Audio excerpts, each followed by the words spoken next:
Aloha from Maui. If you enjoy my videos, please like and subscribe. So there's this dynamic that I see a lot with clients. In fact, I would even say it might be the primary reason why people initially start working with me. And it's about this space that we sometimes find ourselves in on our path.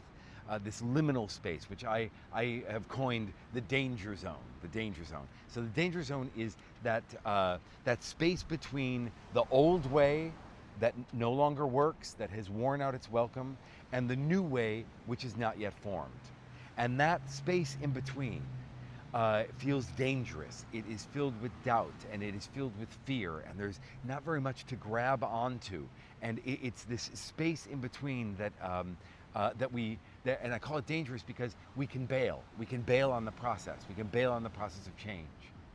And I think if we're living life well, I think if we're living life evolutionarily, that there's going to be about many iterations of yourself throughout a single life. You're going to need to change. And you can feel it. When it's time to change, it's time to change.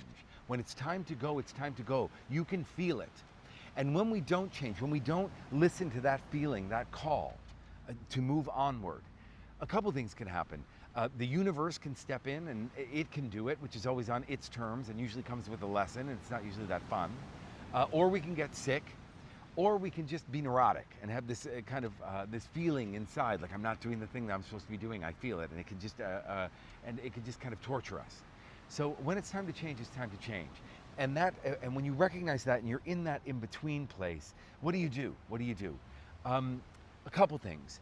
Feed the potential, starve the doubt. Feed the potential, starve the doubt. Feed the vision, starve the fear. Imagine the new way. Read about the new way. Take a course of study about the new way. But work with someone to help you mitigate your fear. And recognize, most important thing, recognize that the danger zone is it's not a place, it's not a stuck place, it's part of a process. There's a card in the tarot, the Fool, which is numbered 0. So it's the precursor to the whole tarot. It's not even 1. It's the step before 1, before the whole journey of the tarot.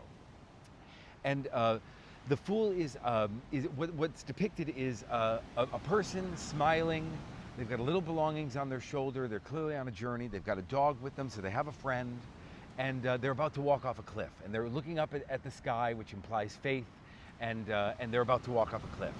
And so the Fool is that it is foolish to take the leap of faith, to walk off the cliff not knowing if there's a net. But here's the deal about 0, before the whole journey, is that when it's time to change, you have to recognize that there will come a time when you have to be the fool, when you have to take the leap of faith. And taking the leap of faith, hear me, is you will be rewarded, because you are giving real legitimacy to the faith perspective. And the beings that traffic in faith are watching, and they see you learning that lesson through your fear and through taking the leap anyway. And you get rewarded for that. And there's always, before the leap of faith, a sense that I'm either going to go poor, I'm going to be abandoned, everyone's going to laugh at me, how dare I, something. But the leap of faith is the beginning of the journey. And that is the new normal that you enter into when you're past the danger zone. Stay in the danger zone as long as you need to. Get your hand held, do whatever you need to do, but know that it's a process, and that eventually the wisest thing you can do is be the fool. I hope that helps. Have a wonderful day, and aloha. Sending loads of love to you.